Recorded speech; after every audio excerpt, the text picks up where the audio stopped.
lean, quick, aggressive, and packs a punch. This contender completes my classic mid-fi trio, so today I'm looking at the Beyerdynamic DT880 Edition 600 Ohm, and spoiler alert, I really like this headphone, but as with the other two that I have here in front of me, it has both its strengths and its weaknesses.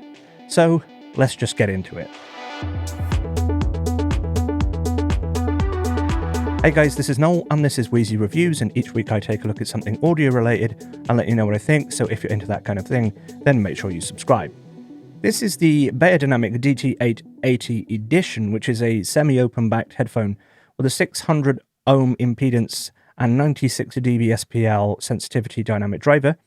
I paid £150 for these in the UK, which seems to be their usual street price, and they seem to go for around about $200 stateside. They're a fairly lightweight headphone at 290 grams, and they have this really, really nice, really comfortable, really well-built design, as seems to be the same with most Beyerdynamic headphones. So just like all the other Beyerdynamic headphones, they have a removable cover on their headband. So the headband is made of a spring steel, and this one has a slightly different headband padding to the one that you get on the DT770, which has poppers to hold it on. This one, it kind of folds around the headband and then it's held in place with these little metal spring things on the side, and that just stops it from falling off of the headband. It's quite an interesting design. It means you don't need any kind of tools to get it apart. You don't need to unscrew these pieces like you might do on the 1990. So you've got a nice, easily replaceable headband. Same goes for the earpads. These are the same type of earpads you find on every other Beyerdynamic. They're not memory foam. They don't tend to be with Beyerdynamics, but they're super, super comfortable. They're nice and roomy as well on the inside. I find these earpads to be absolutely fantastic. They're probably some of my favorite earpads on any headphone. They have the same sort of size and shape ear cups as they do on every other Beyerdynamic, but on the 880 here, we have this mesh grill on the outside here, metal mesh, with a little nameplate, I suppose, on the side. That's slightly different to the grille that you get on the side of the 880 Pro, which I think was, is it slatted? Slightly different mesh. The only real difference between the Edition and the Pro is in appearance, and the real difference is in clamping force. So these are really, really light, and I think because the 880 Edition is aimed more at as a home hi-fi headphone, and the Pro is aimed more as a professional headphone, the Pro has a tighter clamping force. This is lighter than on the DT770, which I do find really comfortable. So this is much lighter than that. But you have the same metal yokes here, the same adjustment, which is just friction. And you have the same cable that connects across the headband. It comes out the outside here.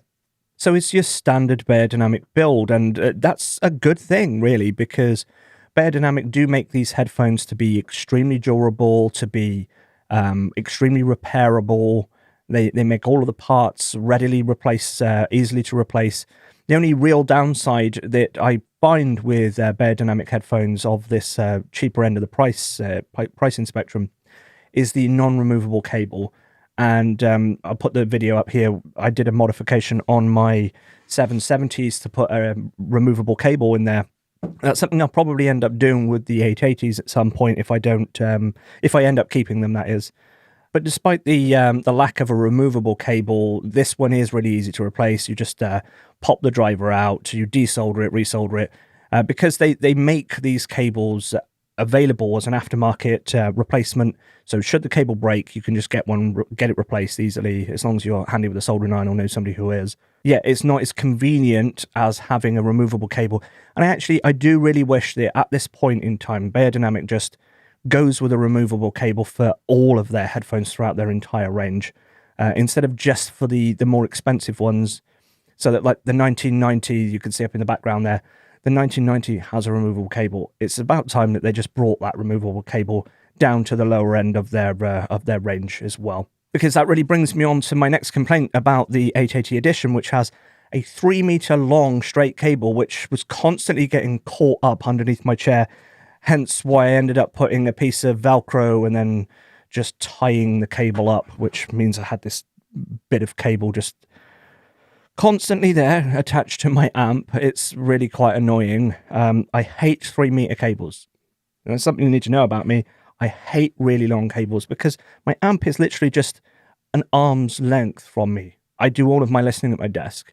I don't need a 3-meter long cable that's getting caught underneath my chair. So I think if I was going to keep these long term, I'm either going to cut the plug off the end and solder one on, make the cable shorter, or I'm going to do the removable cable mod.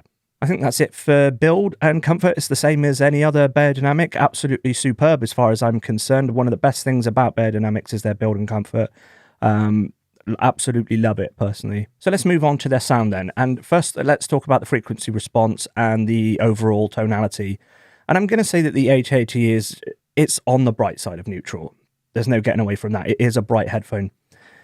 You might know my preferences by now. If not, my idea of neutral is something close to the Harman target, which means it has that bass shelf rather than the diffuse field tuned headphones, which don't tend to have that bass shelf. And that's because for me, the Harman target sounds closer to a pair of proper speakers in a room than the diffuse field does. And to me, that means that Harman is much more of a natural tuning. Sure, that's personal preference, but this is my preference so you know how I'm judging a headphone. So on the DT880, bass is really quite lean and quite light, but somewhat making up for that by being incredibly articulate with a decent punch and slam quality. Bass quantity is low, but bass quality is high. Now the bass does roll off quite considerably, perhaps more so than any other open-backed dynamic I've heard to date. And considering these are actually a semi-open design, I think that's it's a little bit strange that they roll off quite as much as they do. However, its technical prowess does go some way to making up for this. And I think in the low, or at least the sub-bass areas, the roll-off doesn't seem to be quite as extreme. It actually at that point meets around about the same sort of area as the HD650, both being about 5 dB down from 0 at 30 Hz. So it's around about the same in terms of sub-bass as most other open-back dynamics. However, because the 880 rolls off so much sooner, in fact, in the low mids, if anything, it starts to roll off in the low mids, it loses out on the upper bass, and it doesn't have that same mid-bassy warmth that the 650 has. So the result of this is that the lack of bass is more or less noticeable depending on the track, but it is definitely a very, very lean headphone. Mid-range is largely linear and even, but with a bright tilt due to that roll-off in the low mids. I don't think, personally, that the upper mids and the treble are over-emphasized in their own right, but that's really going to come down to perspective. I mean, where you judge the headphone, how you look at the graphs, for example. If I was comparing the graphs, I'd be normalizing at 1 kilohertz, and in many ways, the 880 is very slightly on the brighter side of what would be prescribed by the Harman target. So it's actually not that far off. This isn't a headphone that has a huge problematic area in the upper part of its frequency response. And yet, the 880 are definitely a rather bright headphone, especially compared to the DT770 or the HD650. The reason for this is twofold.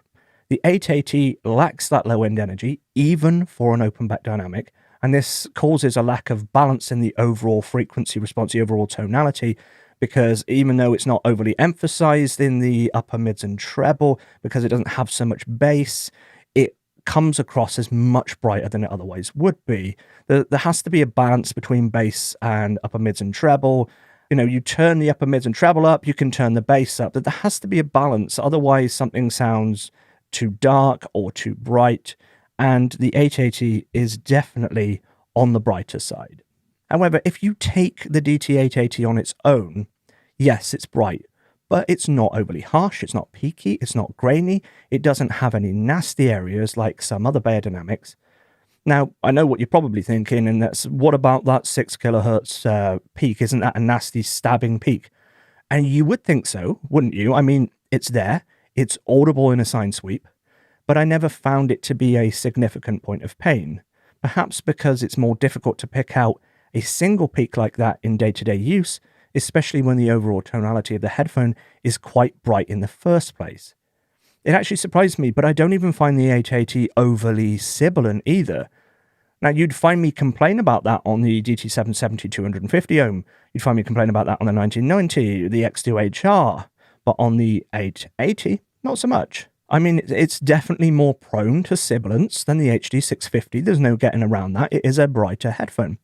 But I think it's more about its overall brighter tilt than any particular sibilant peak or anything like that. You don't think, wow, that's got a nasty peak. You more think that, wow, that's generally quite bright. Now, I found that the 880 worked well for classic rock tracks like Hotel California and Sultans of Swing, for example. Both were really quite enjoyable, with the 880 revealing a good sense of detail, of clarity and instrument separation. It's definitely much, much leaner in the bass than the 650, noticeably so, I mean, but with the bass being noticeably more articulate on the 880. The 12-string on Hotel California has this beautiful shimmer and sparkle that sounds really natural. Snare hits are punchy, and cymbals have a good crisp definition, but toms are a little bit recessed and lacking in energy, and vocals seem to be a little bit thin compared to the HD650. However, they do sound a little bit more in pocket. In terms of EDM performance, the 880 has a decent punch and slam, but lacks absolute bass volume.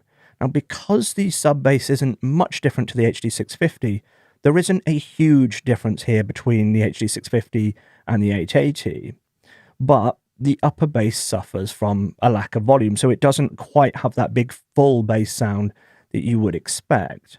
However, imaging and staging adds a certain immersive energy for the more psychedelic synth elements, for example. For hard rock and metal, I found the heavily distorted guitar leads to be a little bit bright and actually a bit glassy, for want of a better word, for my taste. And this tends to be really quite fatiguing, and due to that bright tilt of the 880, especially in things like snare hits, cymbals, and the guitar. Now, Beyerdynamic do state that the 880 edition is ideal for jazz and classical, and actually, this is where I think the 880 shines the most. The clarity provided by the rolled-off low end is certainly preferable for classical and jazz, and this allows for more focus on the excellently articulate bass without that being too dominant, which otherwise can make jazz a little bit muddy. And this also allows for a little bit more clarity for strings and brass to show off their more intricate details. To summarize the frequency response of the 880, I'd say it's almost like the Harman target with the bass rolled off instead of having the bass shelf, or probably more accurate, you could say that it's a diffuse field tuned headphone. Now, I know a lot of people will like that. It's not my personal cup of tea. I would actually much prefer to take that bass shelf, please. And thankfully, with a bit of EQ, they perform beautifully. You can add a bass shelf with EQ, and the 880 handles it really well, actually, without distortion. In fact, I'll leave a couple of EQ filters in the description as a starting point. I haven't put an awful lot of time into the EQ for these, but I think at the very least a bass shelf from around about 100 Hertz, and also bringing that 6 kilohertz peak down a little bit. Once you've brought the bass up, that might become a little bit more obvious. How much you add with the bass shelf is going to be entirely down to taste, but a low shelf, 100 Hertz, 3 dB, 6 dB, 9 dB, whatever. I think 6 dB is probably about right to bring it up to the Harman target, but I mean, it's going to be down to personal preference. But why would you want to do that with EQ when you could just buy a headphone with a better frequency response to begin with? Well, let's talk about some of the technicalities. And in terms of the overall detail and dynamics, the 880 I think is really, really quite excellent. And I find it excellently resolving, able to pick up detail that would be otherwise lost on something like the HD650. It has great imaging, it has great staging too. Does it compete with the likes of the Hyphem and Sundara? Not really, but the Sundara is actually twice the price. I think, particularly at this price, £150 price point, the level of detail resolution with the 880 is really pretty excellent. The 880 is also very quick, it has a decent amount of punch and slam ability. In terms of overall technicalities, I think that the 880 could well be the best of the mid-fi trio. Now, as a gamer myself, let's talk about gaming performance for those that are interested. The 880 has that all-day comfort, being light and having a comfortable clamping force. Imaging is excellent for those competitive shooters. The bright leaning tuning also helping in this regard, which will give you less of that emphasis on explosions and things which can mask other sounds, and more on movements, footsteps, and additional overall clarity. Sound staging is also pretty good, giving a good sense of space without detracting from the overall imaging. Beyerdynamic always seems to do really well for soundstage. With the 880, it's not quite the widest soundstage that I've ever heard, and perhaps that's more about the semi-open back nature of the 880 rather than being a fully open back. However, for more competitive gaming where imaging is far more important than staging, the 880 does excellently well. I do find for more casual titles, the extra bass and super wide soundstage of the K712 Pro is much more immersive. And also, I've yet to hear the Tiger 300R, but I hear it's an excellent headphone for gamers, it's cheaper, and it's easier to drive. So that's something that might be worth a consideration. Overall, though, I do think that the 880 is a great choice for gamers. So to summarize then, I think that the Beyerdynamic DT880 Edition 600 ohm is an excellent headphone in the mid-fi price category. They have an excellent level of detail resolution, excellent imaging, a decent staging, as well as a superb build and all-day comfort. Tuning might not be to everyone's taste, but for certain genres they really shine. And it's clear why these three headphones are considered the mid-fi trio, each of them bringing their own uniqueness to the table with their own strengths and their weaknesses, but each representing a unique strength that could be considered the best in its category. For example, the HD650 or 6XX, in its tuning, its overall frequency response and overall tonality, its mid-range and musicality. For the K712 Pro, it's its excellently articulate bass, its wide soundstage. For the 880, it's that clarity, detail, resolution, and imaging. So all three unique headphones, all three absolutely excellent choices. So if you can't tell, I really like the DT880 a lot. Despite the tuning not being my cup of tea, I can confidently say that I would highly recommend the DT880, and they get a big thumbs up from me. Right, that's going to do it for this review, and if you like this video, then don't forget to leave a like, and if you haven't already, please consider subscribing. Thank you so much to the patrons, and if you want to support the channel, then check those links down in the description. And you can also support the channel by commenting, liking, sharing. It all helps me out a lot more than you'd think. And as always, thank you so much for watching and making it all the way to the end, and until next time, have a good one.